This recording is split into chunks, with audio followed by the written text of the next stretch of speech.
मैंने अपने बड़े बेटे की शादी अपनी सहेली की बेटी से करवा दी, लेकिन शादी की रात ही उसने उसे तलाक दे दिया। मैंने गुस्से में आकर अपने बड़े बेटे को घर से निकाल दिया और उस लड़की की शादी अपने दूसरे बेटे से कर दी, लेकिन शादी की रात दूसरे बेटे ने भी उसे तलाक दे दिया। इस रहस्य को जानने के लिए मैंने तीसरे बेटे की शादी ज़बरदस्ती उसी लड़की से करवा दी और दूल्हे की जगह मैं खुद कमरे में चली गई। तब मेरे पैरों के नीचे से ज़मीन निकल गई जब मेरे तीसरे बेटे के कमरे में आते ही। मेरा नाम पायल है, मैं इंदौर की रहने वाली हूँ। मैं अपने माता पिता की इकलौती बेटी हूँ। मेरी शादी एक बहुत अच्छे परिवार में हुई थी। ससुराल वाले सभी बहुत अच्छे थे। मेरी आदत है कि मैं रोज़ सुबह टहलने जाती थी। मेरी सास भी मेरे साथ ही होती थी, लेकिन 10 मिनट बाद ही वो अपना रास्ता बदल कर कहीं और चली जाती थी और 1 घंटे बाद खुद ही वापस लौट आती थी। वो अक्सर कोई खोई रहती थी और घर में भी चुपचाप रहती। मुझे लगता था कि मेरी सास अंदर से बहुत दुखी है। मैं बहुत कोशिश करती थी कि वो मुझे अपने दिल का दर्द और हाल बताए, लेकिन वो ऐसा नहीं करती। मैं एक अस्पताल में डॉक्टर थी। एक दिन दोपहर को अस्पताल से घर आते समय मैंने अपनी सास को जेल के बाहर देखा। वो सड़क की दूसरी ओर थी, इसलिए जब तक मैं वहां पहुंच जाती तब तक वो जेल के अंदर चली गई। मैंने गेट पर खड़े आदमी से पूछा तो वो कहने लगा, ये माँ जी अक्सर यहाँ आती रहती हैं। मैं वहीं रुक गई क्योंकि आज मैं अपनी सास से बात करना और जानना चाहती थी कि आखिर इन सबके पीछे क्या कारण है। 1 घंटे बाद जब मेरी सास जेल से बाहर आई तो मुझसे सामने देखकर चौंक गई। मैंने प्यार से कहा, माँ जी आप यहाँ क्यों आती हो, किससे मिलने आती हो? आज मुझे ये सब जानना है। मेरी सास कहने लगी, तुम घर चलो, मैं तुम्हें सब कुछ बताती हूँ। हम घर आए और लिविंग रूम में बैठ गए और मेरी सास अपनी कहानी सुनाने लगी। वो कहने लगी, मेरी शादी बेहद अमीर परिवार में हुई। मेरे पति मुझसे बहुत प्यार करते थे। अपने परिवार में सबसे बड़ी बहू होने के कारण सभी मेरी बहुत इज्जत करते थे और मेरी हर आज्ञा का पालन भी करते थे। दूसरा कारण ये भी था कि पूरे परिवार में मैं ही अकेली थी जिसके केवल बेटे ही थे। मेरे 4 बेटे थे और कोई भी बेटी नहीं थी। मुझे बेटी की बहुत ख्वाहिश थी, लेकिन शायद भगवान ने मेरी किस्मत में मेरी बेटी ही नहीं लिखी थी। मैं तो यही चाहती थी कि मेरी पहली औलाद बेटी ही हो, लेकिन ये मनोकामना पूरी नहीं हुई। चौथा बेटा अभी 2 साल का हुआ था कि मेरे पति की एक दुर्घटना में मौत हो गई। मेरे बेटों में 2 साल का ही फर्क था और वो सभी एक साथ जवान हो रहे थे। पूरे परिवार की निगाहें मेरे बेटों पर टिकी थी क्योंकि वे बहुत विनम्र, खुश मिजाज और सुंदर थे। मैंने उनकी परवरिश बहुत अच्छे से की थी। मुझे अपनी परवरिश पर गर्व था। जब मेरा बड़ा बेटा 15 साल का था तब मेरी सहेली अपनी बेटी को लेके हमारे घर आई थी। वो 12 साल की थी और बहुत ही प्यारी बच्ची थी। मेरी सहेली ने मुझे कहा, पूजा हमारे हालात बहुत ख़राब हो गए हैं, हम अपनी बेटी की परवरिश भी नहीं कर सकते, इसलिए मैं इसे आपके पास छोड़ने आई हूँ। आज से ये आपके पास रहेगी। मेरी सहेली की बेटी रीना मुझे शुरू से ही बहुत प्यारी थी। मेरी कोई भी बेटी नहीं थी, इसलिए मैं अपनी कामना को उसको प्यार करके पूरी कर लेती थी। वो मुझे आंटी कहती थी और मैंने आगे पीछे घुमा करती थी। मेरे सारे काम अपने हाथों से और भाग भाग कर किया करती थी। मुझे रीना के साथ बहुत लगाव हो गया था। जब 2 महीने बाद अचानक उसके पिता उससे लेने आ गए। कहने लगे, मेरी बेटी मुझे वापस करो। यदि आप इसे रखना चाहते हो तो इसके भविष्य को सुरक्षित करने के लिए कुछ संपत्ति इसके नाम कर दो। मैं रीना से अलग होना बर्दाश्त नहीं कर सकती थी, इसलिए मैंने अपना एक प्लॉट उसके नाम कर दिया ताकि उसके पिताजी को तसल्ली हो जाए। प्लॉट को उसके नाम करने के बाद उसके पिताजी चुपचाप चले गए। मेरी सहेली और उसके पिताजी अक्सर रीना से मिलने आते थे और कभी कभी वो भी उनसे मिलने जाती थी। मैं अक्सर अपनी सहेली की आर्थिक मदद करने के लिए उसे पैसे आदि भेजा करती थी। मेरे सभी बेटे भी रीना से बहुत प्यार करते थे। जब रीना की उम्र शादी के लायक हो गई तो मैंने रिश्ते तलाश शुरू कर दिए। फिर मेरी सहेली मेरे घर आई और बोली, आप रीना से इतना प्यार करती हैं तो हमेशा के लिए उसे अपने घर में क्यों नहीं रख लेती? मैंने पूछा, कैसे? तो वो कहने लगी, आप इसकी शादी अपने बड़े बेटे से करवा दो, वो हम सबके नज़रों के सामने ही तो रहेगी उसकी सोच से मैं भी चौंक गई कि हाँ, मैंने तो ऐसा कभी सोचा ही नहीं था। असल में मैंने उसे बेटी और बेटों की बहन की समझा था, लेकिन फिर मेरी सहेली ने मुझे समझाया कि भाई बहन तो सगे ही होते हैं, बाकी मुंह बोले भाई बहन में कुछ भी हो सकता है। इसलिए रीना और अमर की शादी कराने में कोई हर्ज नहीं था। इसलिए मैंने अपने बड़े बेटे से बात की तो वो दंग रह गया। कहने लगा, माँ, मैंने रीना को हमेशा अपनी छोटी बहन समझा है, मैं उससे शादी नहीं कर सकता। वो शादी के लिए राजी नहीं हो रहा था, लेकिन मैंने उसे मना लिया। मैं अपने बेटे की शादी अपनी सहेली की बेटी से करके बहुत खुश थी। मेरा ये भी था कि अगर मैं बाहर से दूसरी बहू बना के लाऊंगी तो वो पता नहीं वो कैसी निकलेगी। अच्छा है, घर की बात घर में ही रहेगी। कुछ दिनों के बाद मैंने उन दोनों की शादी करवा दी। शादी की रात उन दोनों को कमरे में छोड़कर मैं अपने कमरे में आ गई थी। तभी मुझे ज़्यादा देर नहीं हुई थी कि बेटे के कमरे से चीखने की आवाज़ें आने लगी। मैं घबरा कर भागी कि हे भगवान, क्या हुआ? घर में जितने भी मेहमान थे वो भी सब आ गए। बेटे के कमरे का दरवाज़ा खुला हुआ था और वो सोफे पर बैठा हुआ था, जबकि मेरी सहेली की बेटी रीना, जो अब मेरी बहू बन चुकी थी, कमरे के बीचों बीच खड़ी रो रही थी। मैंने आगे बढ़कर उसे गले से लगा लिया और पूछा, क्या हुआ बेटी? उसने जवाब नहीं दिया। मेरा बेटा अपनी जगह से उठा और बोला, माँ, मैंने इसे तलाक दे दिया है। मैं दंग रह गई थी। सभी मेहमानों के मुंह आश्चर्य से खुले रह गए थे कि नए नवेले दूल्हे ने कमरे में आते ही बीवी को तलाक दे दिया। मैंने गुस्से में आकर अपने बेटे के चेहरे पर थप्पड़ मारा और कहा, तुम क्या बकवास कर रहे हो? हाँ, होश में तो हो? कहने लगा, माँ, मैं सच कह रहा हूँ, मैंने सच में उसे तलाक दे दिया है। मैंने अपने बेटे को फिर से थप्पड़ मारे और चिल्लाते हुए पूछा, आखिर तुमने ऐसा क्यों किया? वो कहने कुछ नहीं बोला तो मैंने गुस्से में आकर उसे घर से बाहर निकाल दिया और कहा, आज के बाद तुम हमारे लिए मर गए हो। दोबारा इस घर दहलीज पर कदम मत रखना। मेरा बेटा घर छोड़कर चला गया, लेकिन उसने मुझे इसका कारण नहीं बताया कि उसने अपनी बीवी को तलाक क्यों दिया। मैंने रीना से पूछा तो वो कहने लगी, मुझे नहीं मालूम। वो कमरे में आते ही कहने लगी कि मैं तुमसे शादी नहीं करना चाहता था, लेकिन तुम्हें तलाक देता हूँ। इतना बताकर मेरी बहू फूट फूट कर रोने लगी। सारे मेहमानों के सामने हमारी छित हो गई थी। मेरे बेटे ने इतने लोगों के सामने मेरी नाक कटवा दी थी। लोग मेरी परवरिश पर सवाल उठाने लगे। मेरी सहेली भी वहाँ थी। वो अपनी बेटी को उसके कमरे में लेकर गई और मैं अपने कमरे में आ गई। मुझे विश्वास ही नहीं हो रहा था कि मेरा इतना समझदार और काबिल तारीफ बेटा मुझे इस तरह अपमानित करेगा और उसने अपनी पत्नी को तलाक क्यों दिया होगा। मुझे वजह जानने की बहुत बेचैनी हो रही थी कि आखिर कोई तो वजह होगी। अगले दिन मेरी सहेली और उसके पति ने बहुत हंगामा किया और कहने लगी कि अब हमारी बेटी का भविष्य बर्बाद हो गया है। कोई भी इस तलाकशुदा से शादी क्यों करेगा? आपके बेटे ने मेरी बेटी की ज़िंदगी बर्बाद कर दी है। इसके पास तो कोई औलाद या जायदाद भी नहीं है कि कोई दौलत की लालच में ही इससे शादी कर ले। मुझे बहुत शर्म आ रही थी कि मेरे बेटे की वजह से मुझे ये आज का दिन देखना पड़ा था। मैंने सोचा तो मुझे लगा कि मेरी सहेली की पति सही कह रहे थे। मैंने बड़े बेटे को घर और ज़िंदगी दोनों से निकाल दिया, इसलिए उसके हिस्से की सारी संपत्ति रीना के नाम कर दी। रीना मुझसे बहुत प्यार करती थी, इसलिए उसने माता पिता के कहने के बावजूद वो वापस नहीं गई।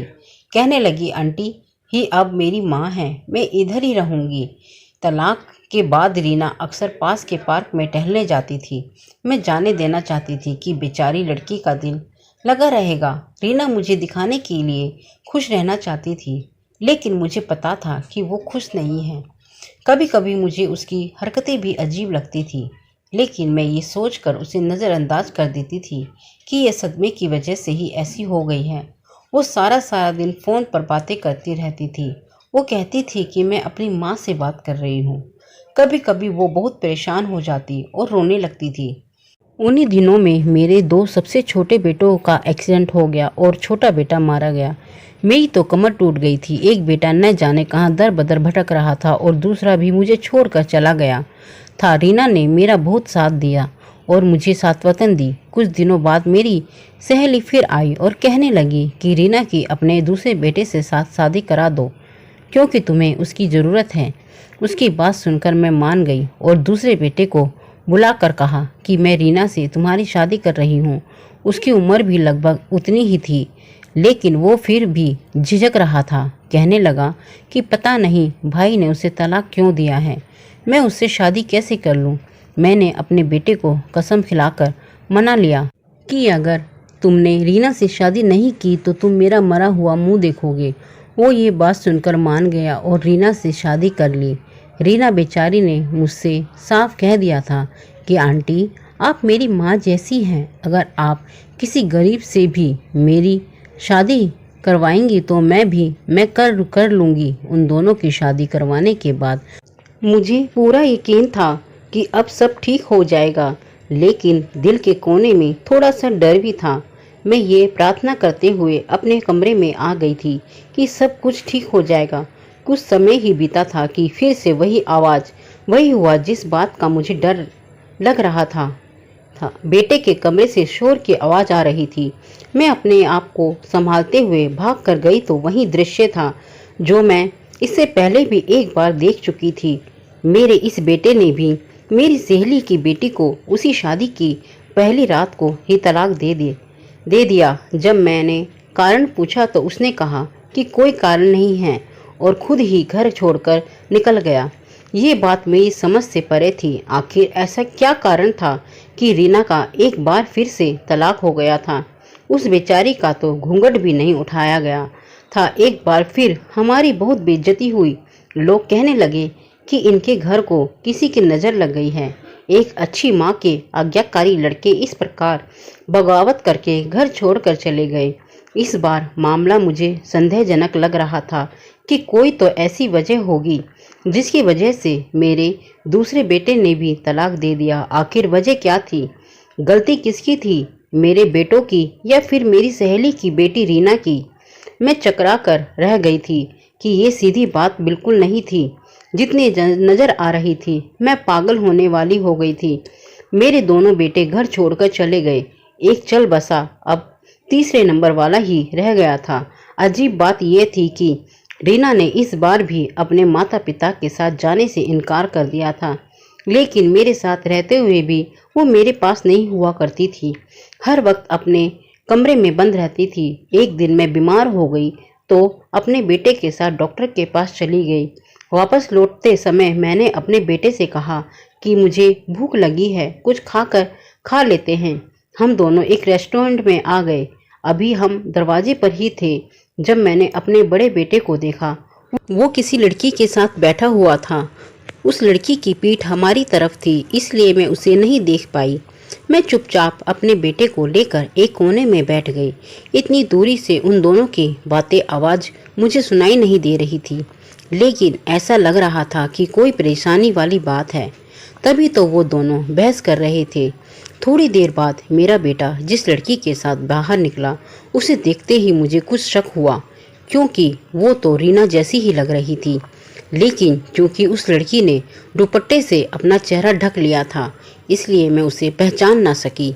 फिर मैंने सोचा कि रीना यहाँ कैसे आ सकती है, भला उसका तो तलाक हुआ है, वो यहाँ क्यों आएगी। मैंने उसी वक्त कॉल किया और नौकरानी को कहा कि जरा देखो रीना भाभी घर पर है क्या।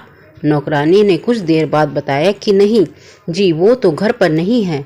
मेरा शक फिर से जाग उठा। घर आने के बाद मैं रीना पर नज़र रखने लगी। यूँ समझ लीजिए कि मैं उसकी जासूसी करने लगी थी। ऐसा नहीं लगता था कि वह कुछ भी संदेशजनक कर रही थी, सिवाय इसके कि वो कभी कभी अकेले बाहर चली जाया करती थी। एक दिन मैं भी उसके पीछे पीछे चल दी। मुझे उस वक्त झटका लगा जब वो पार्क में मेरे दूसरे नंबर वाले बेटे से मिली। वो काफ़ी देर तक उससे बातें करती रही। वो वाकई में मेरे बेटों से मिल रही थी, लेकिन किस लिए और क्यों? उन्होंने तो उसे तलाक दे दिया था ना। मैंने रीना से कई बार पूछने की कोशिश की थी कि मेरे बेटों ने तुम्हें तलाक क्यों दिया था, लेकिन वो कुछ न बताती। अंततः मैंने ये राज जानने का निश्चय कर लिया। एक दिन रीना से कहा कि मैं तुम्हारी तीसरी शादी अपने तीसरे बेटे से करवाना चाहती हूँ, क्या तुम राजी हो? मेरे इस बात पर रीना कहने लगी कि आप मेरी माँ जैसी हैं, आप जो चाहें वो मेरी ज़िंदगी के साथ कर सकती हैं, वो आपका हक है। मैं उसकी शादी अपने तीसरे बेटे से सिर्फ इसलिए करवाना चाहती थी कि राज का पता लगा सकूं कि आखिर ऐसा क्या होता है कि पहले ही रात को रीना का तलाक हो जाता है। मैंने ये शादी तय कर दी, जिसकी वजह से रीना बहुत खुश लग रही थी। मेरा बेटा उससे 2 साल छोटा था, लेकिन फिर भी उसने मेरे फैसले के आगे सिर झुका लिया था। शादी वाली रात को मैंने अपने बेटे से कहा कि मेरी तबीयत ठीक नहीं है, मेडिकल जाओ और मेरे लिए दवा लाकर दे दो। वो कपड़े बदल कर चला गया। उसके जाने के बाद मैंने उसकी शेरवानी पहन ली, चेहरे पर सेहरा डाल लिया और उसकी जगह मैं खुद कमरे में चली गई। मैं कमरे का दरवाज़ा खोलकर अंदर दाखिल हुई तो रीना बेड पर बैठी हुई थी।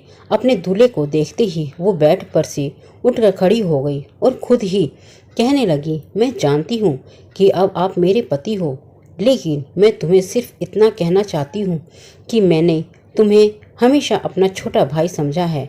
मैं तुम्हें इस रूप में स्वीकार नहीं कर सकती।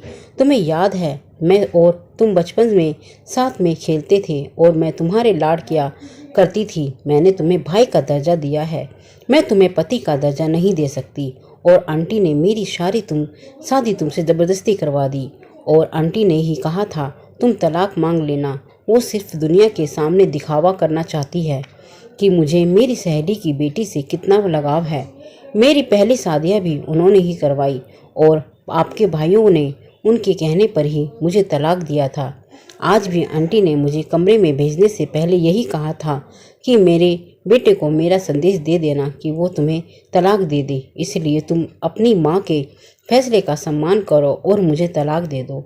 मैं चुपचाप उसकी बातें सुन रही थी। उसने कहा, अगर तुम्हें मेरी बात पर यकीन नहीं आता तो मेरी माँ से पूछ लो। उसने अपनी माँ को फ़ोन किया और थोड़ी देर बाद मेरी सहेली भी कमरे में आ गई और कहने लगी, बेटा ये सही कह रही है, इसने हमेशा तुम्हें अपना सगा भाई समझा है। इसने तो तुम्हारी माँ को बहुत मना किया था कि शादी ना करे, लेकिन वो नहीं मानी। मेरी बेटी तुम्हें पति के रूप में स्वीकार नहीं कर सकती, ये किसी और को पसंद करती है।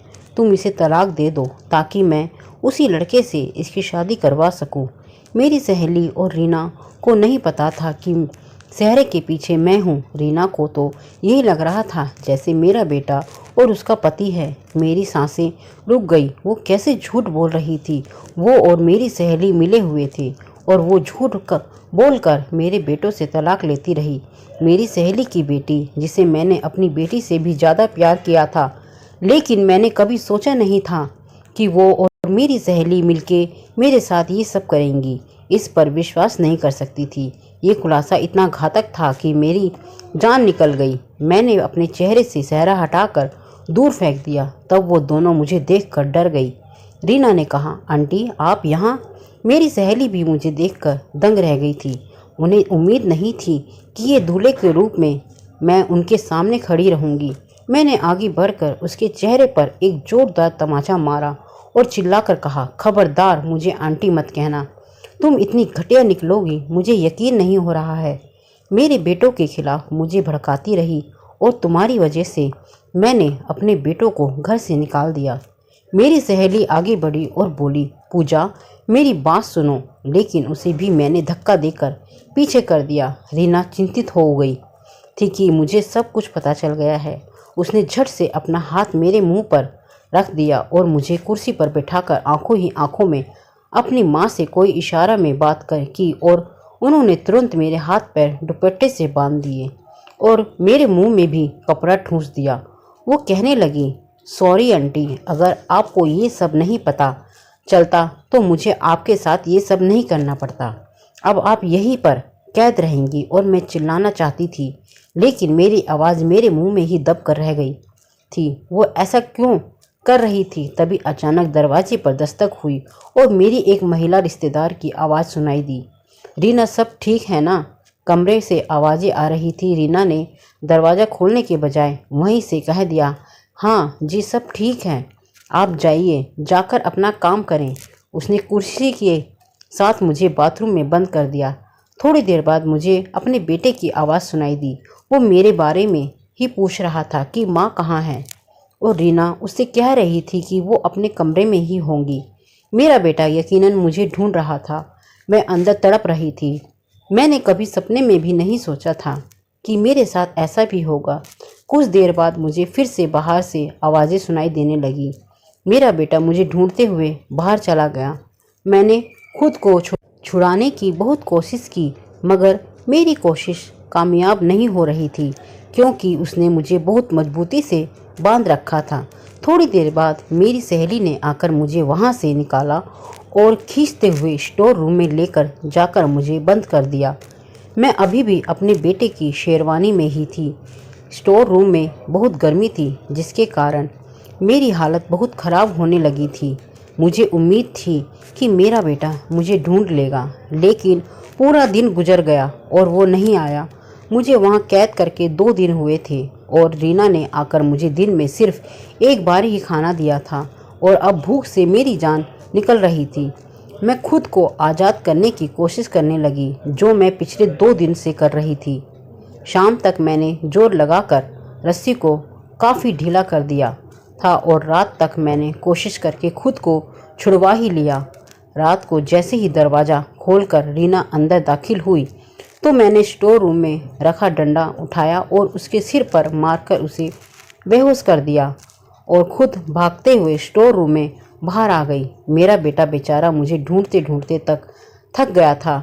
मैं चीखते हुए बेटे को आवाज़ देने लगी। मेरी आवाज़ सुनते ही वो भाग कर आया। मेरी हालत बहुत ख़राब होती जा रही थी। मैंने उसे बताया कि तुम्हारी बीबी रीना ने मुझे स्टोर रूम में बंद करके रखा था। बस इतना कहकर ही मैं बेहोश हो गई। जब होश आया तब हॉस्पिटल के बेड पर थी। मेरे दोनों बड़े बेटे भी मेरे सामने खड़े थे। मैं उन दोनों को देखकर बहुत खुश हो गई थी। मुझे लगा कि मैं एकदम ठीक हो गई हूँ। मैंने रीना के बारे में पूछा तो छोटा बेटा कहने लगा कि वो धोखेबाज लड़की इस समय अपने माता पिता के साथ जेल में है। मेरे बेटे ने मुझे पूरी कहानी बताई। वो ये थी कि मेरी सहेली और उसके पति की नज़र शुरू से ही हमारी दौलत पर थी। जब मेरे पति की मृत्यु हो गई तो उन्होंने एक प्लान बनाया और अपनी बेटी मुझे दे दी, ताकि रीना के जरिए मेरी दौलत पर कब्जा कर सके। जब रीना ने मेरे बड़े बेटे से शादी की तो वो शादी की रात उससे कहीं कहती रही कि मैं तुम्हें हमेशा अपना बड़ा भाई समझती हूँ, मैं तुम्हारे साथ ये रिश्ता नहीं निभा सकती और मैं किसी और को पसंद करती हूँ, मुझे तलाक दे दो। उसका मकसद था कि मेरे बेटों को एक एक करके घर से निकालकर हमारी संपत्ति की एकमात्र वारिस बन जाए। उसका प्लान कामयाब हुआ और मैंने अपने बेटों को घर से निकाल दिया। उसने मेरे दूसरे बेटे से भी इसी तरह कहकर तलाक ले लिया और घर से निकलवा दिया। बाद में मैं ये सच्ची होने का नाटक करके उनसे मिलती रही और उनको कहती कि तुम्हारी माँ ने तुम्हें घर और ज़िंदगी दोनों से निकाल दिया है। तुम लोग भी उनसे सब रिश्ते नाते तोड़ दो और कभी घर वापस मत आना। यहाँ तक तो फिर भी बर्दाश्त था, लेकिन उन दौलत के लालची लोगों ने जानबूझकर मेरे छोटे बेटे का एक्सीडेंट करा दिया ताकि दोनों मर जाएं। लेकिन ये भगवान की कृपा थी कि एक की ज़िंदगी बच गई। इन तीनों ने मिलकर मेरा हंसता खेलता घर उजाड़ दिया था। मेरी बेटी बेटी कहते जुबान नहीं थकती थी और वो ऐसी निकली कि मेरा घर ही खा गई, और ये सब उसे उसके माँ बाप ने सिखाया था। आज वो तीनों जेल में हैं। मैं कभी कभी जेल में रीना से मिलने जाती हूँ। आखिर मैंने उसे अपनी बेटी की तरह पाला था। उसे देखने का दिल करता है तो चली जाती हूँ। वो मुझसे बहुत माफ़ी मांगती है, लेकिन मैं उसे माफ़ नहीं कर सकती। उसने मुझसे मेरे बेटे को छीन लिया, जो किसी भी हालत में वापस नहीं आ सकता। इतना सब बताने के बाद मेरी सास कहने लगी, मैंने अपने तीनों बेटों की दोबारा शादी कर दी। बड़े बेटे अमर की शादी मैंने तुमसे करवा दी। आज मेरे बेटे अपने अपने घर में बहुत खुश हैं। मैं सुबह तुम्हारे साथ टहलने जाती हूँ तो बीच में ही अपने बेटे से समाधि पर जाती हूँ और उससे बहुत सारी बातें करती हूँ तो मेरे दिल को सुकून मिलता है। अपनी सास की कहानी सुनने के बाद मैं इस नतीजे पर पहुँची हूँ कि जो कोई दूसरों के साथ बुरा करता है वो भगवान के हाथ से बच नहीं सकता। मुझे यकीन है कि वो तीनों को इस लोक में ही तकलीफ सहनी होगी और परलोक में भी तकलीफ सहनी पड़ेगी। दोस्तों, आपको यह कहानी अच्छी लगी हो तो प्लीज़ मेरे चैनल को लाइक और सब्सक्राइब करना ना भूलें।